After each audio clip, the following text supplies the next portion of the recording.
Hi, I'm Eric Rhodes, publisher of Fine Art Connoisseur and Plein Air magazine. Welcome. I'm so glad and so excited that you're here because today's a red letter day. What that means is we have a brand new video from Kevin Mcpherson. Yes, the Kevin Mcpherson, the master, the author, the man that everybody wants to hear from. This is a brand new video called The Ultimate Masterclass, Volume 1, The Magic Grid Landscapes. Now, the Magic Grid system is Kevin's secret, and it is powerful. You're going to learn a little bit about this today. Enjoy.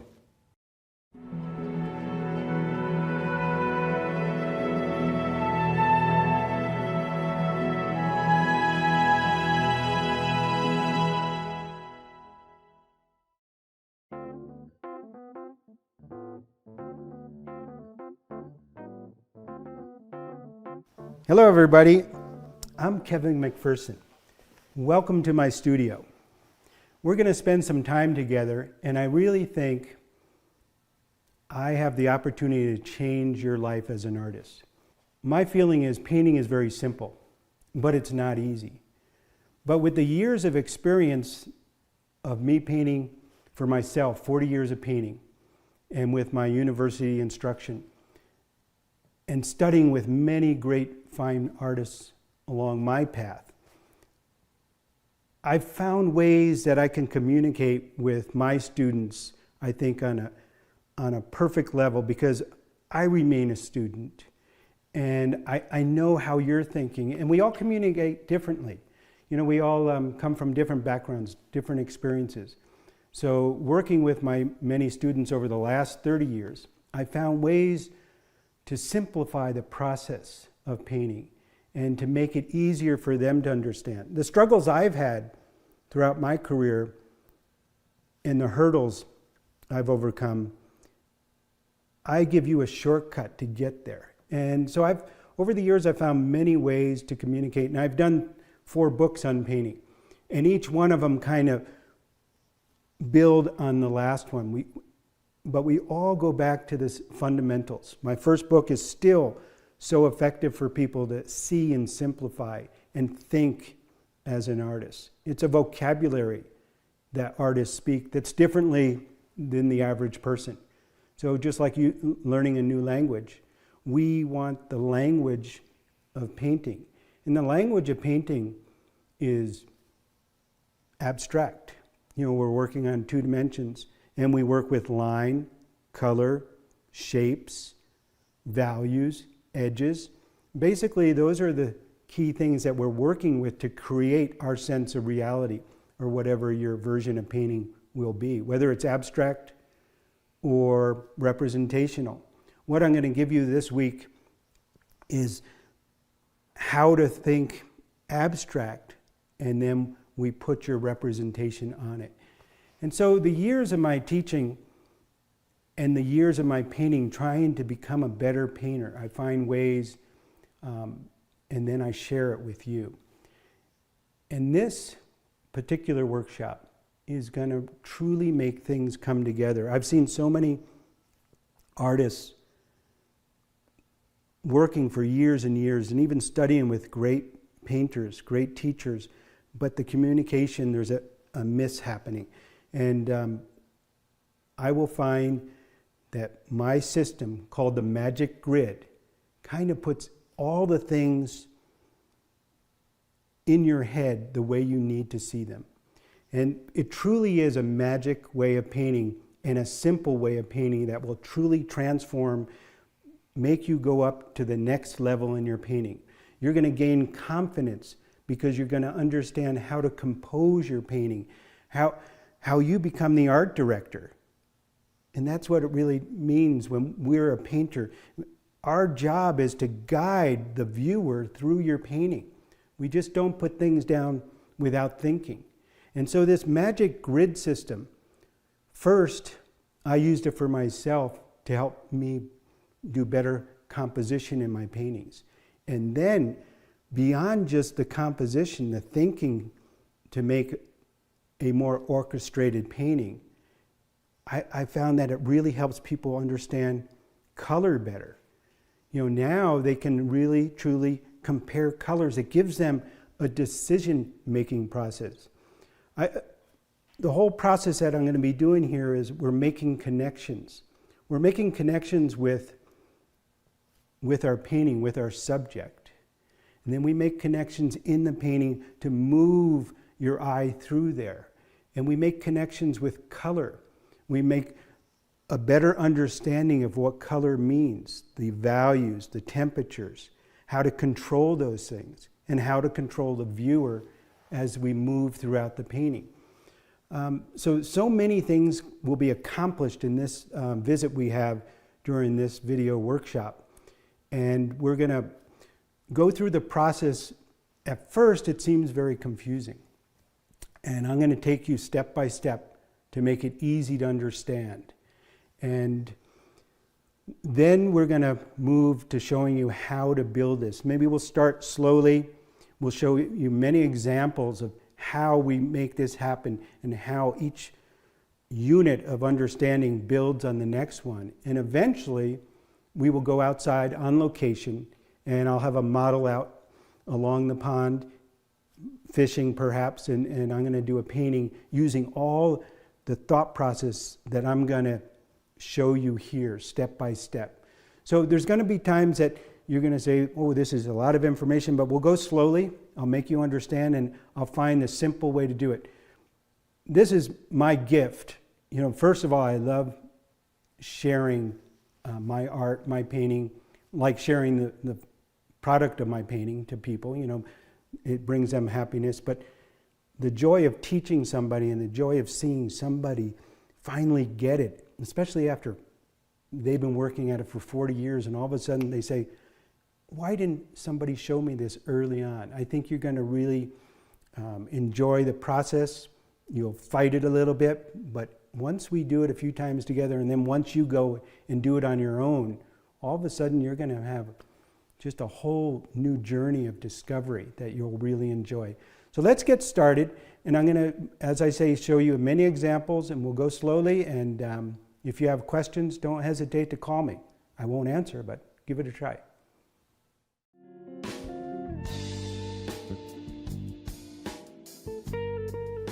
Let me start with a couple simple things that I think are important about our journey in learning to paint.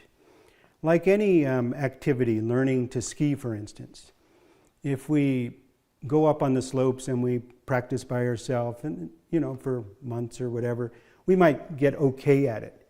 But we also develop a lot of bad habits. And then if we go and work with an instructor like Debbie Armstrong, she was an Olympian, and she was one of my ski instructors years back. You know, I have to unlearn so many of the things that I now have muscle memory and things like that. And it's much more difficult. So if we have the opportunity to learn right from the start with a respected ski instructor, a golf instructor, or a painter, and get on the right path early on, we can really progress. And so it's backing up. No matter when you study with someone, usually they take you back to the fundamentals. And I'll be talking about all those fundamentals during this class here. But so one of the main things that I find will improve your work the most is understanding light and shadow. And I like to think of it as dividing the families into the family of light, the family of shadow.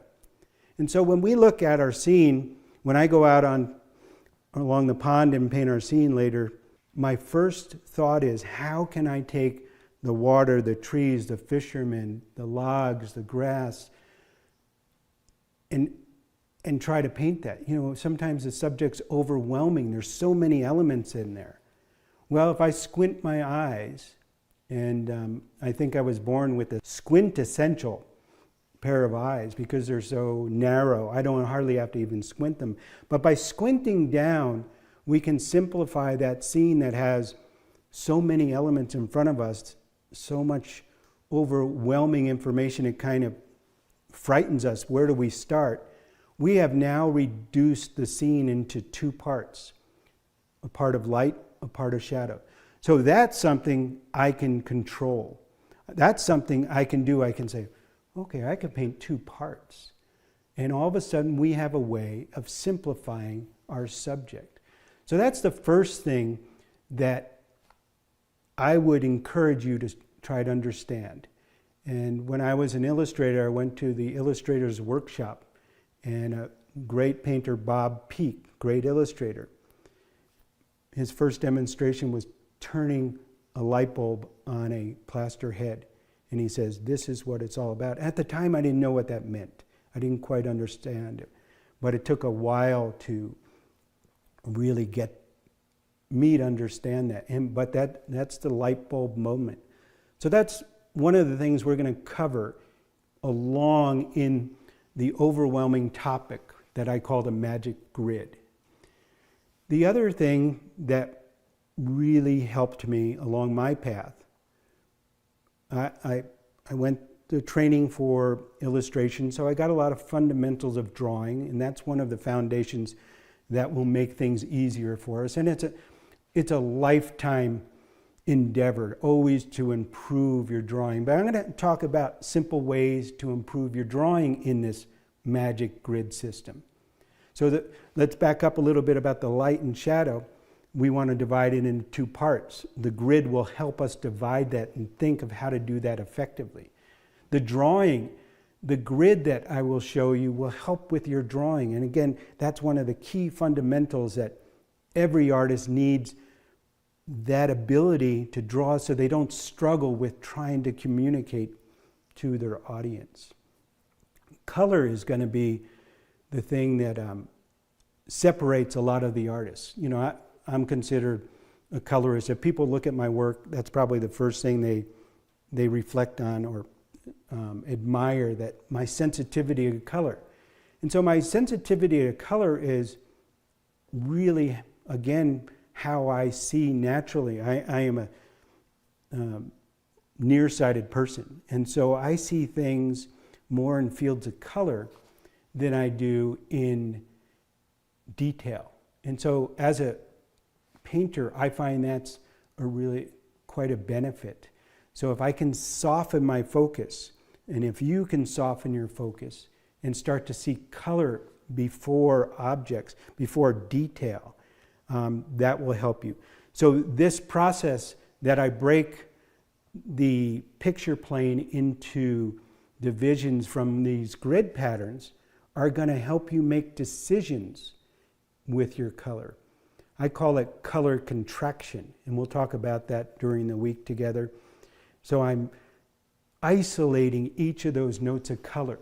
So the person that helped me the best with color was Charles Hawthorne, an American painter.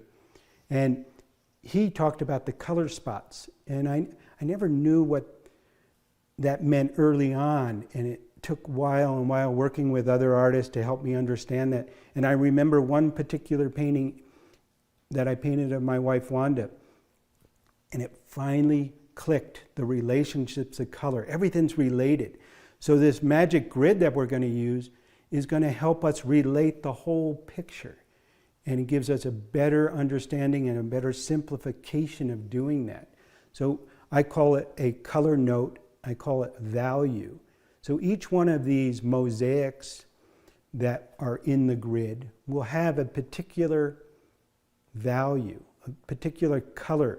So I use the term value, which mixes value, the black, white, and grayness of a color, with the color itself, the temperature, warm, yellow, cool, blue, whatever it might be. And so we take that one mosaic that's in the grid and we determine what that one value node is. So again, it makes our decision process so much easier. You know, when people are out on the spot and they look at the trees and they don't know where to start.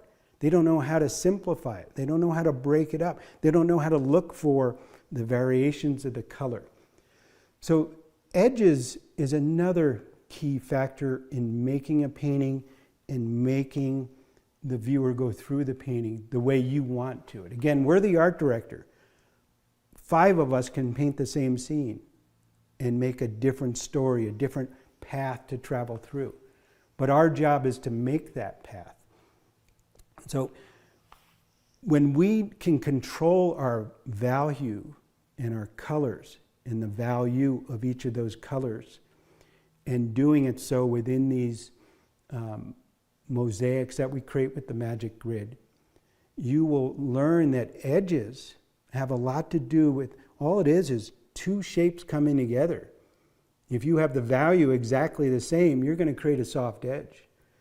Let's say we're talking about a massive sky, and you see variation in that sky, but your value is wrong. You're going to see a hard edge that shouldn't be there.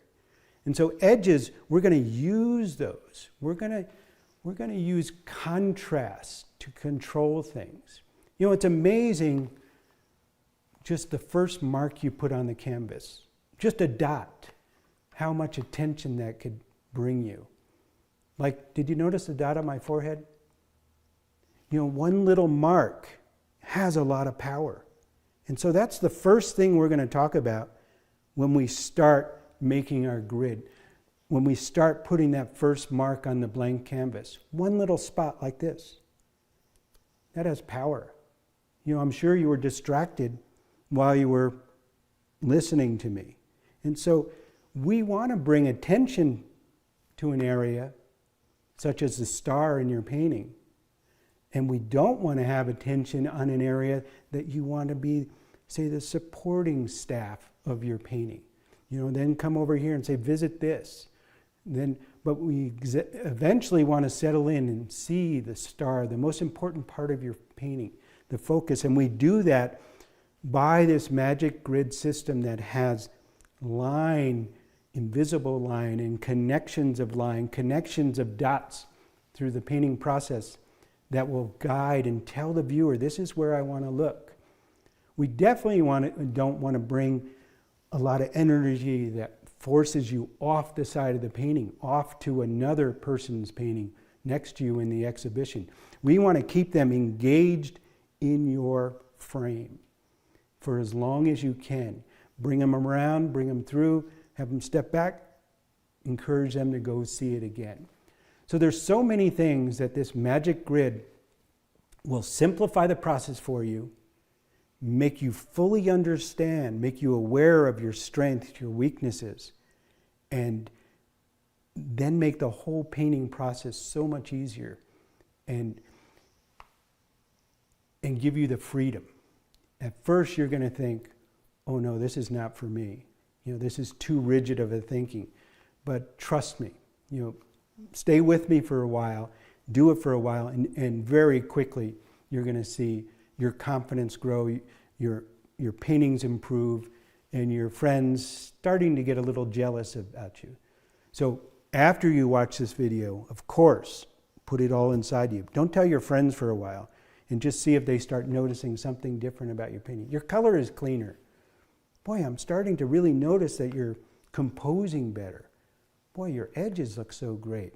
You know, what are you doing? You know, just say, oh, same old thing, same old thing. I already showed you the power of one mark, the dot on my face. And here's an example of a very simple painting that I did. It's a good size, 24 by 36, and there's a lot of nothingness in this painting. However, the power of a mark, and in this case, it was actually a mistake. My phthalo green tube of paint fell on that.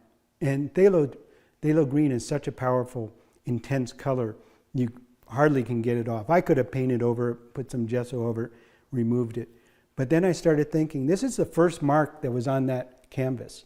How can I use that in my composition?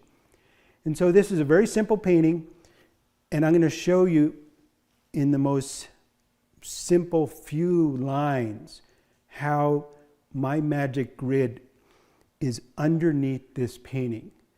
So this grid we're creating is an abstract armature, a structure. Think of it as a jungle gym when you're as a kid, as opposed to something more structural holding you in. We had fun on the jungle gym, and all the kids can do anything they want on there. And yet it's the same structure. So this structure that we're building is going to be underneath our representational paintings. On the journey that we're together, I'm going to show you some abstract painters, how they use this, and how the representational painters use some of the same abstract structures that live with it to give the strength to the painting. So let's just look at this mark that I intentionally left, and I use that to build my composition. So one of the key things that we should think about, that the magic grid helps us think about, is size relationships, proportions, one thing against the other, and division of spaces. So let's just look at the division of space on this particular painting. One of my key divisions is the central axis of my figure. So let's look this direction of it. So this shape is smaller in proportion to the rest of the canvas. I do the same with the top to this position here. So this shape is a big mass. This is proportionally an interesting smaller mass. So I'm always thinking how things relate to each other, big to small to medium. This green mark is a great balance. And in our paintings, we want a sense of balance to our image. And we are going to be talking mostly about asymmetrical designs and compositions. There's formal compositions that use more symmetry to things, symmetric compositionals. And those are very useful for, especially in past times, religious art would base that, like a triangular shape has so much power. And so things are on the same on both sides. They're different, but they're balanced and feel very symmetrical. Like a butterfly's wings are the same on each side. The Buddhist Tanka painters use more a formal type of composition. But for landscape painting, portrait painting, still life painting, asymmetrical compositions I find give us a lot more variety that we can work with. But finding balance when things are unequal is equally important. So this little green mark that I intentionally left is very important. So let's just find a couple other lines that are repeated. So look at this little mark I have right here, this red swatch right there.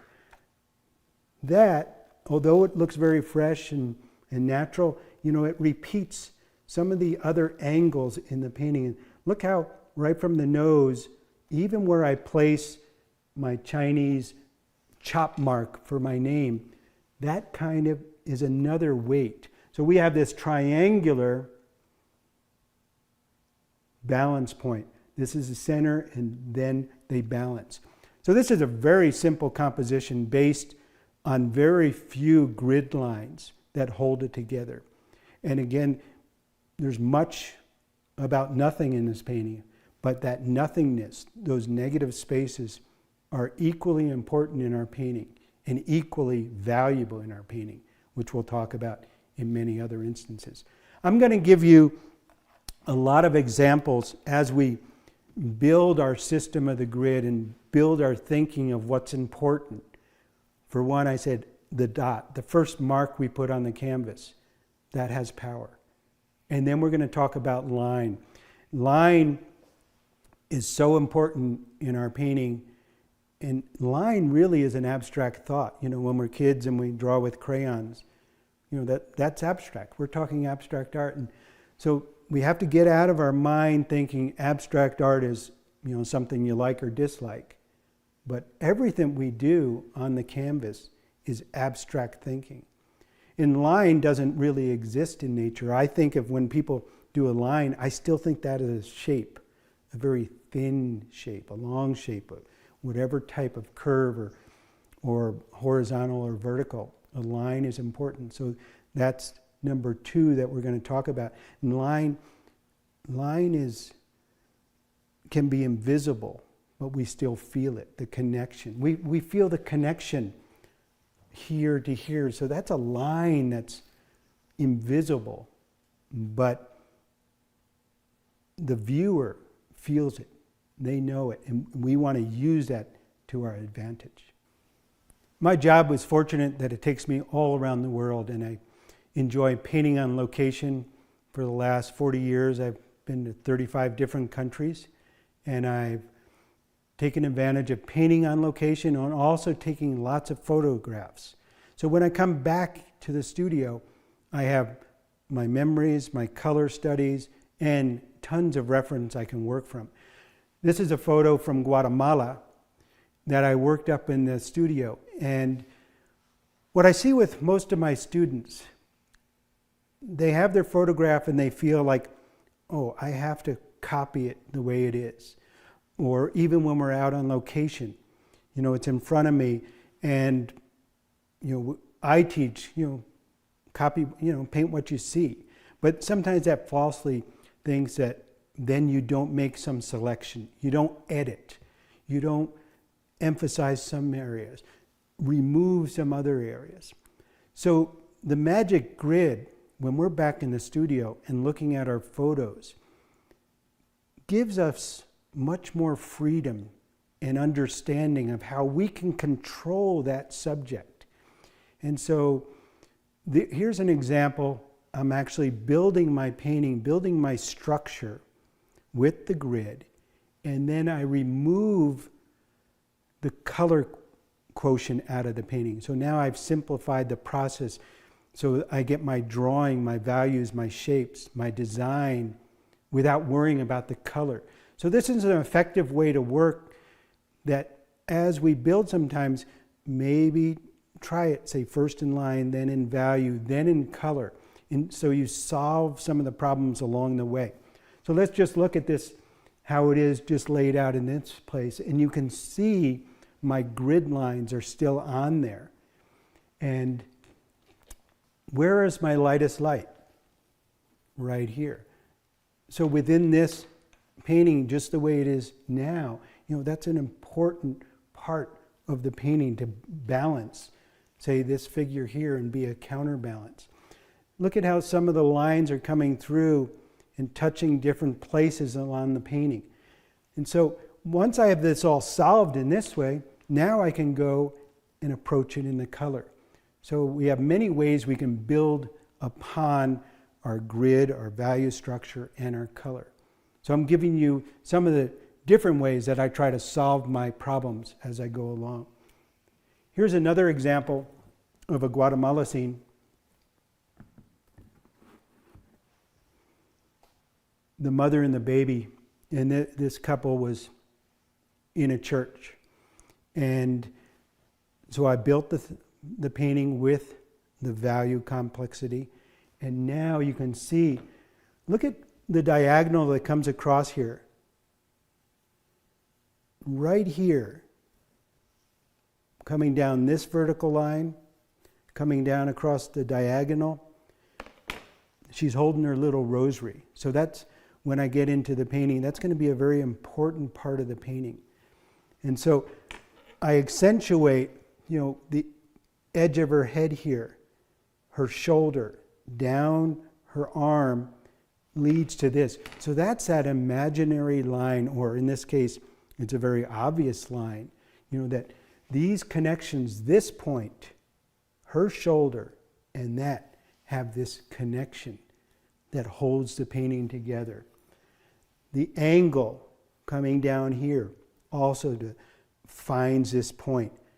This top of her sleeve will bring the eye. So our eye's going to come down. You can see how I accentuated this line. So our eyes will come down into here and then find the pathway that leads to this. So in a sense, her head and this little mark, like the mark on my forehead, will be a very important part in the painting. And that mark happens to fall on intersections. So we're going to talk about, when we build the grid, these intersections that happen are points of interest that we can utilize, take advantage. Anytime you have multiple directions leading us to a place, why not take advantage of that and give us something of importance there? When I enter a gallery or a museum, sometimes I go into that room and I walk into the center and I just look at a distance of all the work in front of me. And I ask myself, what painting, regardless of subject, if I'm far enough away from the painting, sometimes I can't even tell what the subject is. But there'll be a painting that draws my attention. And the reason I'm being drawn to that painting is because the artists compose. They arrange the shapes, the lights, the darks, the proportions of things, regardless of the subject matter. Often I'll get up to the painting, then it might be a subject I don't like. But the power of that composition is what really attracts us to a painting first and holds our attention longer than if people are just painting objects and things and not having an order to their painting. That's our job, to make order to our paintings. So when you look at my paintings that I show you during this journey together, and some of the other artists that I'll share with you, think about, did he really think about those things when he was painting it? And yes, I did. But you don't necessarily see it obviously. It's not overt. So these things feel right. Something feels in balance. My mind and my eyes move around through the painting in a certain way that I'm controlling you, even though you don't know it. So when we start the journey of making these grids and making you simplify your painting process and being very obvious in the beginning, you're going to think it's perhaps too geometric. And that's not the way you want to paint. But very quickly, things will fall into place. So this painting, how do I get you to enter this painting? We have this mass here and these tiny bits of light that may have fallen on the intersections in my grid will pause me. Think about it, again, we're a tour guide. I want you to come in, pause right there, stop so we don't go out of the painting, then follow this path and this tractor. This is a little scene in Saint Cecile, Belgium. Just simple little village. And most of these things were right in front of me, and still until I started painting it. As soon as I started painting, the guy came out, hopped on his tractor, went away. And that was one of the key factors in my painting. But so this line comes here, and then we pause, we stop. Our eye moves up here. This important contrast gets us up into the painting, but it holds us there so we don't leave. So we visit that a little bit. Then a lot of these little dots and places are helping us dance. They're those invisible lines, those connections that move the eye through there. And there's different tempos and different paces that we do that. Then this steeple comes, and this is a strong line that fell on one of the axes of my grid that pulls us back down. And obviously this big bright white area is going to hold our attention in a big way and keep us engaged in that painting. So these are the things that often when I'm painting, it's intuitive. I put a mark here and I feel that, well, maybe this needs to be repeated. But often we'll see these type of things in nature, in our subject, and then if we have our grid, it also kind of suggests this is a place it should be. So if I look at this painting next to me here, this painting is based on a lot of vertical lines. So if we take our grid maker here and we look at this axis, we can see a lot of vertical lines that go through this painting. So that's something that holds harmony to the painting. We're dealing with the frame, a rectangle. So the sides, the vertical and the horizontal, are really our first choice in our composition. As soon as we grab that canvas, square, rectangle, long, or tall, we've made a decision that starts our composition. Then that first mark we put on there, how does it relate to the sides? So when we repeat verticals through a painting, we're bringing harmony to that painting. So anytime we repeat something, that adds harmony, unity to our composition. but we also want unity and variety. So we'll find opposition to the verticals. Perhaps some horizontals. In this case, I use diagonals. You could look at the diagonal on his sleeve, and it repeats on the shadow on his face and the knuckles. We come there, the cigarette is repeating that diagonal. Let's see if we can find it across almost to where the hat is on the person in the background. So those subtle little things that aren't obvious to you when you're looking at a painting, they're my intention. And that's that underlying structure, that magic grid that holds together the representation in a very unique way every time. So that's what we're going to be encouraging you to look at. Master paintings, other people's paintings you admire, and maybe just approach them first of all and go diagonally across the painting and see, was there a diagonal first that was emphasized? Then try to find an obvious line and say, oh yes, he's repeating verticals. Yes, he's repeating diagonals. So those lines that are vertical and horizontal might hold the harmony, or they might be opposition to that. So start seeing, looking, searching for what the artist's intention was, and see if you can start seeing that in your own work, being more and more intuitive when you're out painting your subject in front of you and say, oh, okay, I see some patterns happening here. If I repeat those patterns, I'm going to strengthen my composition.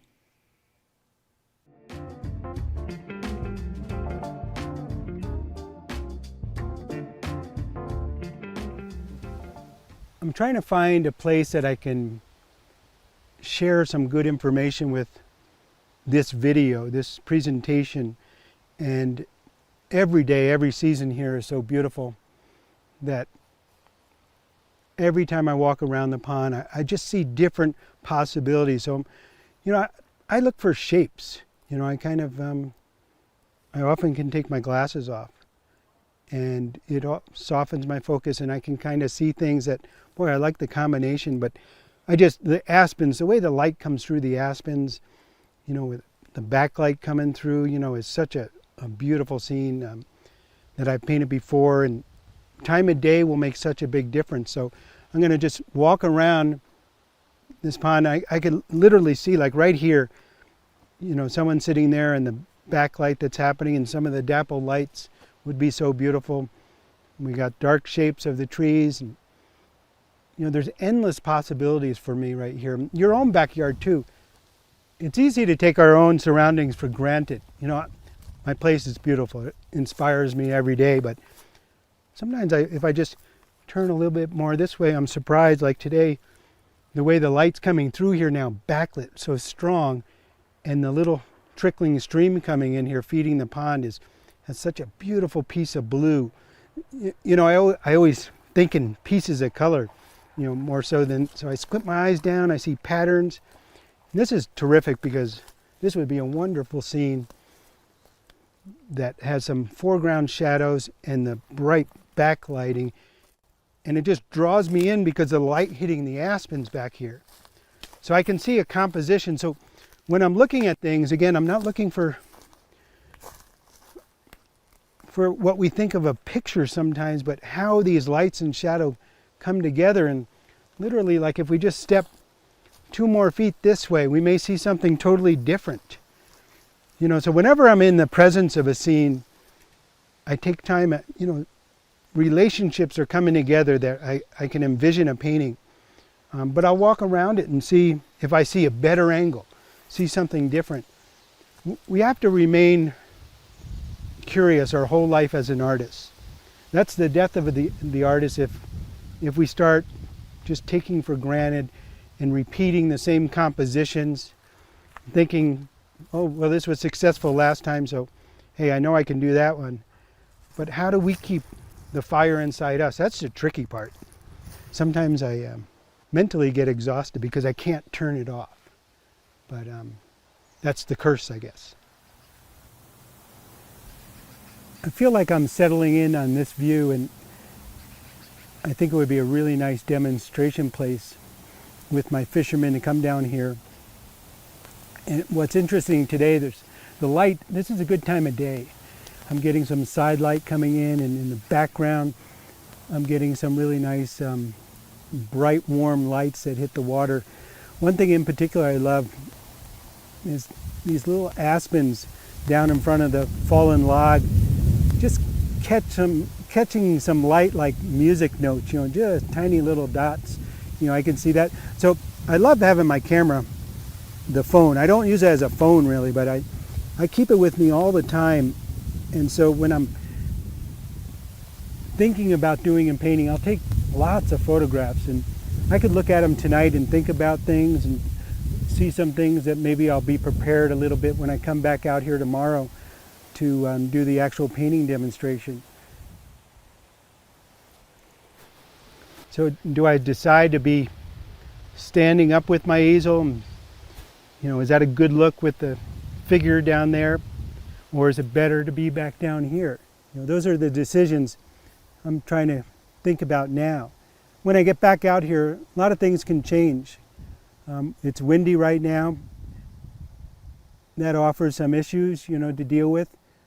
But at the same time, now I'm getting little patterns on the water because of the wind.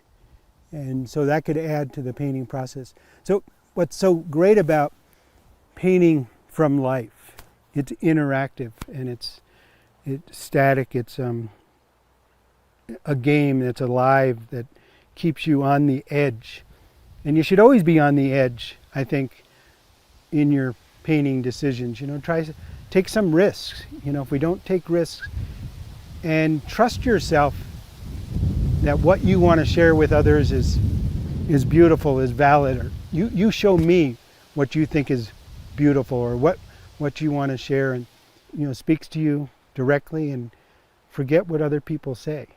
So kind of trust your gut that you're doing the right thing. There's so many things. I remember painting a little thistle. It was right about this time of year, a little more into the fall, and just one tiny thing could make a beautiful painting. So we are blessed to be able to do what we do.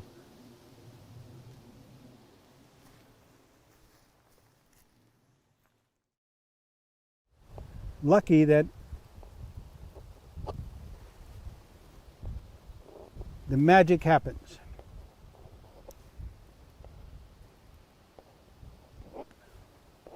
So when we're painting on the spot and you have someone like Ron who's just doing his natural thing, getting tangled up or whatever it might be, just kind of work on different areas as we're building this painting, and he's up doing this. Now that I have a general placement of him, I can now start looking for some things within the landscape that I can relate to it. So I'm going to use this as my horizon where the reeds are, and there's a kind of a nice shape here that kind of undulating some of the reeds in the background there. Then look at the magic what happens here. If we look in the distant aspens back there, there's actually a leaning aspen trunk right here. So I'm going to use that, how it falls on this line, and then I'm going to find something down here, crosses back. I'll find something of interest down there somehow. If we look at some of the trees in the background, I will use this angle for something back there, and then maybe this one for a pine tree.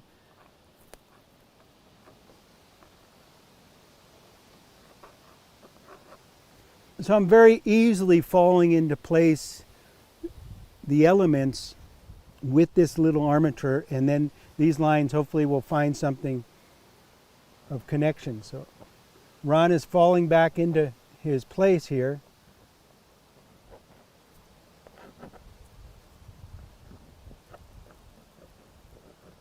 That's a nice angle you got there, Ron. That's really nice.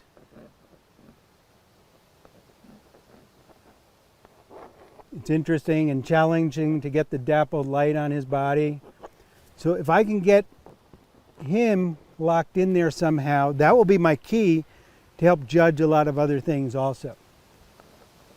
So I'm going to use some of these verticals for the tree trunk. Some of the tree trunks are leaning this way and that way. So I may use this as one trunk that's very vertical, but I can also take my tree trunk and start it on this side, then put it on that side, put it on this side, so I get some rhythm happening on alternating sides of this key line here. Maybe I'll put a branch or something happening there. So these are all falling in place. So now the light is on his back, and there's a nice piece of sunlight on the other side of this log here, right in here. So I'll use that. I actually see some thistles coming in here, and whenever I have an intersection, I'm going to maybe put something of interest there. Coming in front of the body, this other bank, I'm going to use that angle right there. So when we're drawing architecture or perspective, things that are needing to be drawn correctly, they go over the magic grid. And so then we create new shapes on top of that. There's sometimes you can use the grid itself as being the correct perspective, but if it needs to have correct perspective, by all means do that. So the fishing pole, I can put it up on this line, I could put it on this line, or I could just arbitrarily put it anywhere I want. So I'm going to wait with that a little bit and just see how things fall into place. I like to start with my darkest dark, and in this case there's a couple places I can do it. I'm going to choose to do one small dark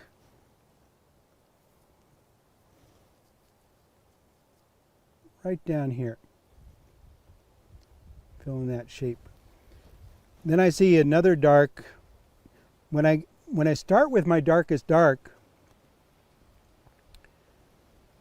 that's my guide, so I already have that on, so now I can start lightening things up from that point.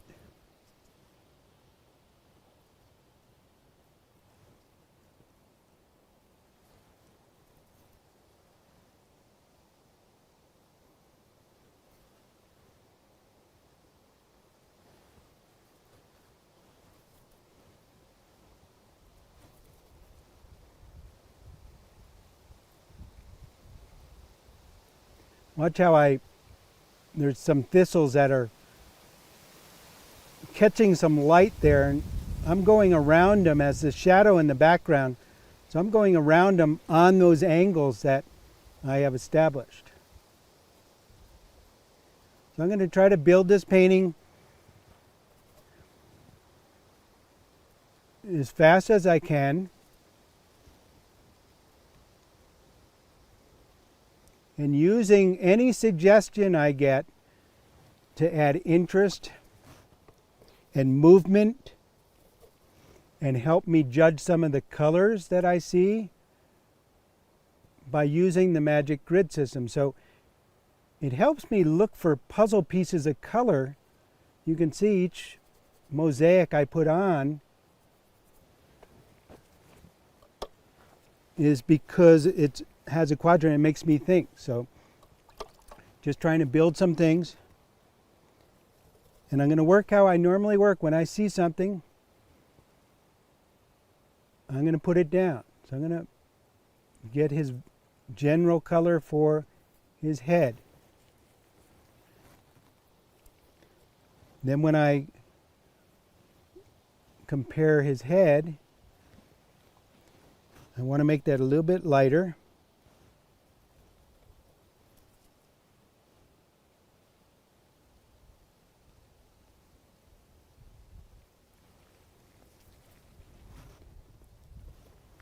When I see his checkered shirt, I just tried to generalize.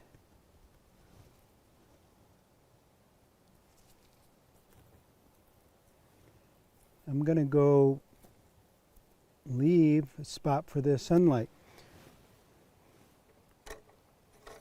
when I have a dapple light situation, sometimes I jump around light and shadow all at the same time.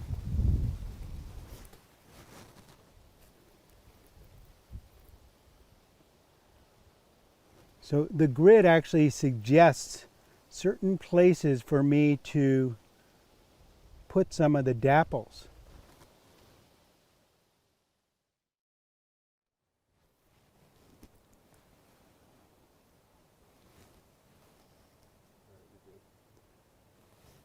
I started with my big shapes, my big mosaics, my big stained glass, as Ron pointed out. Maybe he thinks he should be in a church or something, Now I'm breaking those pieces into more pieces and trying to bring some accuracy. And when I see an opportunity to have a light against a dark, a warm against a cool, I'll add that to the mix.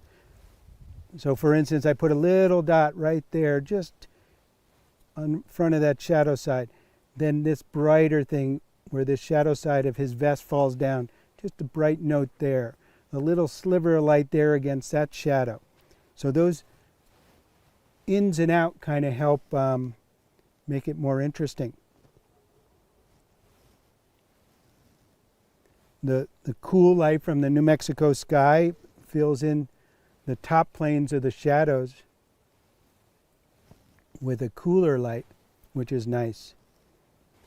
And then the warm grasses will bounce into, for instance, his vest and make some greener notes.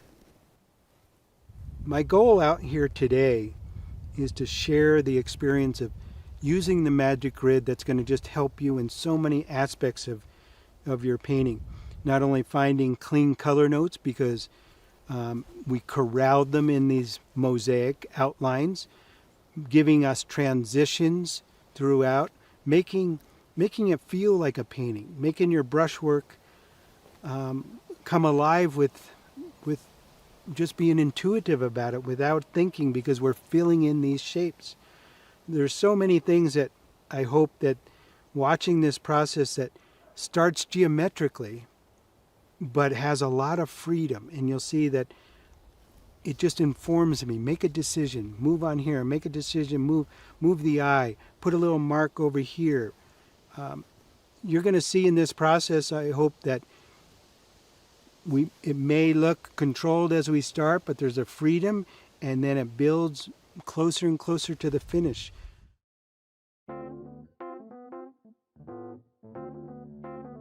Hi, I'm Kevin Mcpherson. Welcome to my Magic Grid Workshop. Your head is about to spin. You're going to get confused, you're going to go crazy, but you're going to walk away with some great information, and I know it's going to change the way you paint, change the way you see, make life easy as an artist. I'm going to make the Magic Grid fun to learn. I think I was born with a squint-essential pair of eyes because they're so narrow. I don't hardly have to even squint them. And I'm going to take you step by step from the first dot we put on the canvas to the lines. I'm going to teach you how to improve your paintings. This magic grid that I'm going to share with you today, it's going to make you a much better painter. You're going to get 2 for 1 here. We're going to actually paint the landscape with a model. And that gives a sense of scale and drama and excitement and another challenge. And you'll see how it all fits together easy with the magic grid. So I'm real excited to have you join me. I love sharing this method, and I see such greatness coming out of the students so quickly. So let's get started together.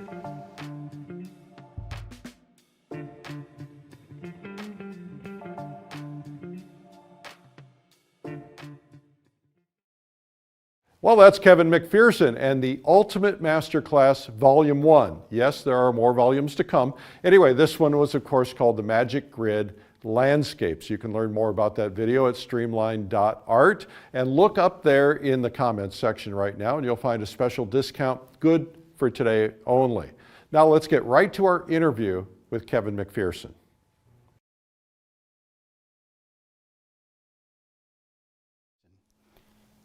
I was born an artist, I believe. I was born in New Jersey, found behind a Chinese restaurant in one of those little tiny takeout boxes. And on my mom's deathbed, I asked her, was it true that you found me behind the August Moon restaurant? And she never told me the truth.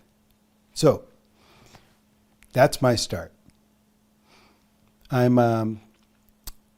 knew I'd always be an artist. Actually, by the time I was 7, I committed to being an artist. That's the only thing I enjoyed doing, and I pursued that my whole life. That was my passion, and I'm fortunate I followed I believe my true path, and opened opportunities I could never imagine. It's been a wonderful life, and it's continuing. I feel I'm always on a new journey. Because of the art, it keeps me curious, keeps me alive, keeps me wondering, and excited about waking up every day trying to find inspiration. I believe everybody is born with a purpose, and actually, if you think of the blank canvas when we're born, what our outside influences add to that blank canvas can either help us continue on the path, our true purpose perhaps, and or add a lot of baggage that makes it difficult to really fulfill, I think, our best directions. Fortunately, my whole life early on was creative. It was every day we would spend almost all waking hours walking through the woods, finding things, going to the clay pit and digging clay and making things, finding bones in the woods and putting them together in various ways, making new creatures. And my father worked as a newspaperman, so he brought home lots of newsprint for us. And he also brought home the lead drippings from making the plates, the newspaper plates. So we would use the lead drippings, these blobs, as our drawing tools, and that's maybe why I still have a little bit of the shakes to this day. The things that I remember doing, my favorite things, were going to Asbury Park in New Jersey, and they had a little spin art machine, and that was all the amusements I really enjoyed doing at that park. We would go into the closets and draw in the dark. My brothers and sisters would, we'd draw a snowman perhaps, and then say, okay, now we have to draw it in darkness, try to get all the parts together. And that was a fun thing. So drawing was always a part of my life. My aunt Eileen was a very good artist. There was one lady in our neighborhood, in our town, Mrs. Jane, and she was a terrific painter. But she died very young. She was, didn't take care of her, alcoholic, and, maybe a perfect artist type that we think of. But I never really had any mentors, unfortunately. But I was always the best artist in the school, and it was always my focus. I won the grade school. I was in first grade and won first through 8th grade, the art competition. I got a trip when I was a kid. I think I was in 6th grade. I went to New York City because I did a poster for UNICEF, and I won that competition. So things always were art related in a way, but as I said, I never really had a real path. One of the first books I had was John Nagy. He was a TV painter, and he taught good representation. He taught representational thinking, and so I really loved that. Often when you're very good at something, like painting, you have to be self-motivated, but also when you're not, say, motivated enough, you can get lazy with it. And without having a mentor until college, I think, I did it, I loved it, but I needed to be pushed. When I got to university, I met a man, Chris Magadini was my teacher, second year in university. And he was a terrific role example as, you know, he was a great draftsman. He worked really hard. He pushed us really hard. He was really a tough teacher, which I loved, and it really upped my game. And from that point on, you know, I really started to have a path. Interesting, my parents, they had no aspirations for me. So fortunately, I knew I was the first person to ever go to college in our family. And I went to Northern Arizona University, and it had a good art program for advertising. I didn't really know, you know, what can I do with art, right? You know, I didn't have that mentors to say you can have a path in illustration, a path in this. So fortunately, without a lot of research, I went up to that school, and it was a great school for me and a great opportunity. That's where I met Wanda, actually, our last year. But I was so dedicated to be the best illustrator I could be. You know, I got out of school, worked in a little art studio as an illustrator, and my goal was to be a great illustrator. And the great illustrators like Bob Peake and Mark English and the N.C. Wyeth of the past and Dean Cornwell, they were my idols. And I was fortunate enough to study at the Illustrators Workshop with Mark English, Robert Heindel, Alan Kober, Bernie Fuchs. It was a great experience.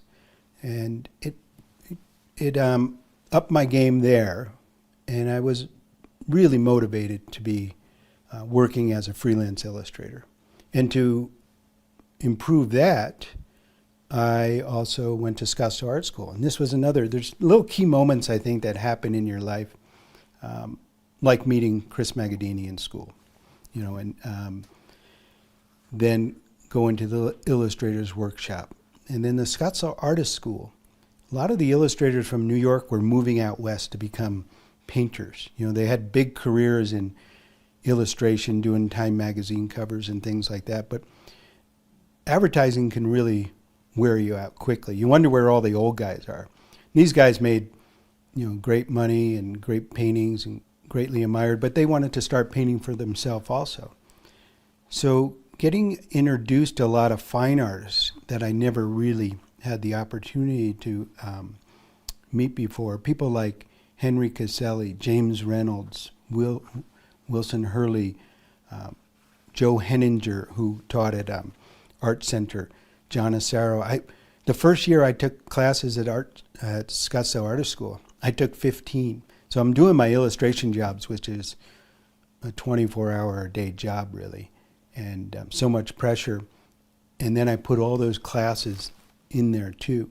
And it just opened my eyes. It took a while to open my eyes to what they meant by painting the masses, painting your emotion, doing the different things. Even with all the studies I had in school with anatomy and painting and drawing, and then working as an illustrator and getting paid a lot of money doing that and doing quite well with it, I didn't truly know how to paint the way I do now. And once I started to learn how to see, Hawthorne's book, teaching you how to see, it's just a tiny little book of how to see relationships, was the best book I ever got. And it took me a real long time to figure that out. But once I did, then my illustration improved, my painting improved. And then I really got the feeling I wanted to paint for myself. I just got addicted to outdoor painting. It became just an addiction. You know, I would actually go to work and then pack up, and I'd go out for the day, and I'd get my jobs done in illustration quickly and then go out painting for myself. Interestingly, I was always very self-motivated. As I said, my father had no aspirations for me, and that could be a really good thing. You know, a lot of people who they want their son to be a lawyer or a doctor or whatever it may be, or follow in the footsteps of the parent. And so having someone not believe in you might be a really good thing. The important thing, I think, is to believe in yourself. And all along the way of my career, even when I started painting outdoors, my friends made fun of me because they were quite terrible, to be honest. They called me the faraway painter because they couldn't really understand what they were seeing. And because of my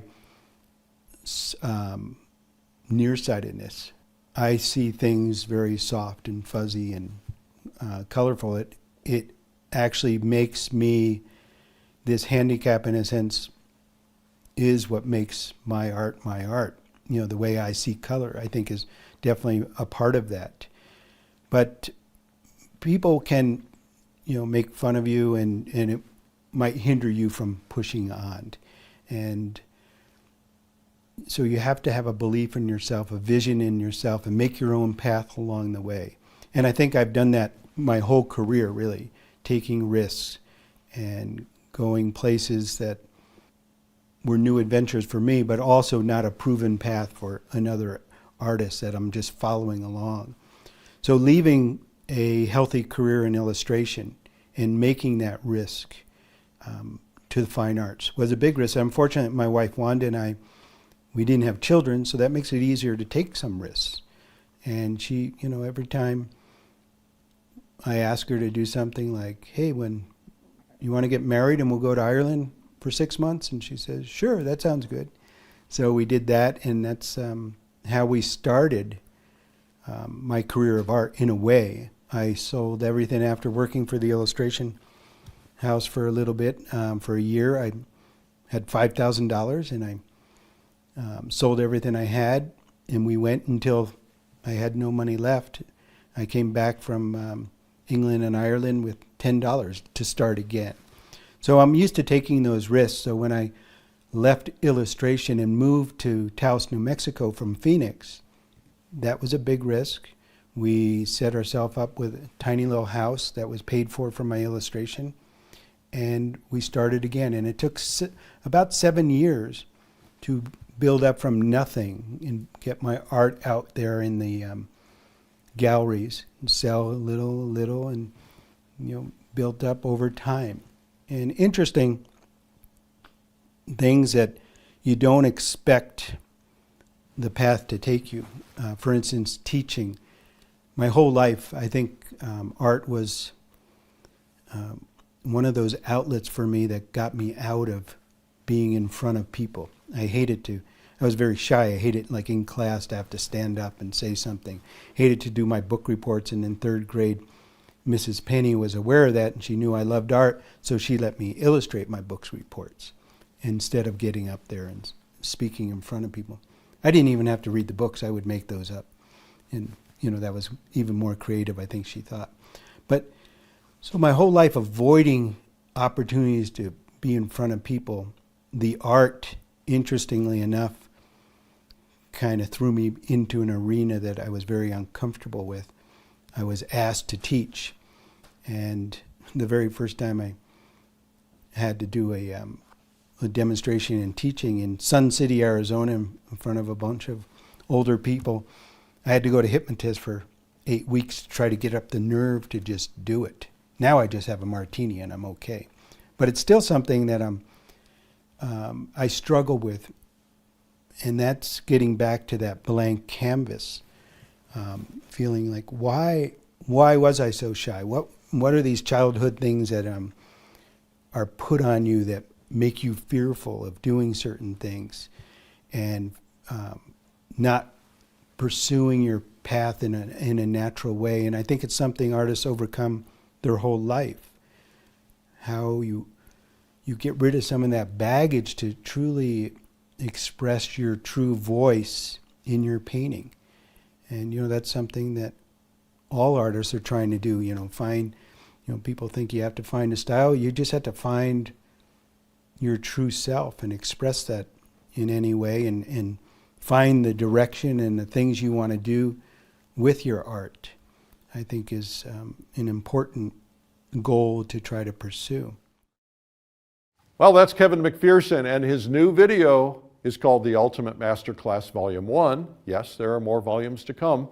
And this one is The Magic Grid and Landscapes. You can learn more about the full-length video at streamline.art, and we have a special discount for you today only. You can find that discount code up in the comments section. Thank you for watching. I'm Eric Rhodes.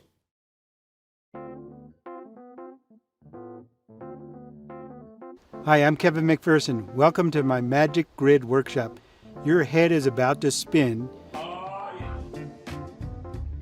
You're going to get confused, you're going to go crazy, but you're going to walk away with some great information, and I know it's going to change the way you paint, change the way you see, make life easy as an artist.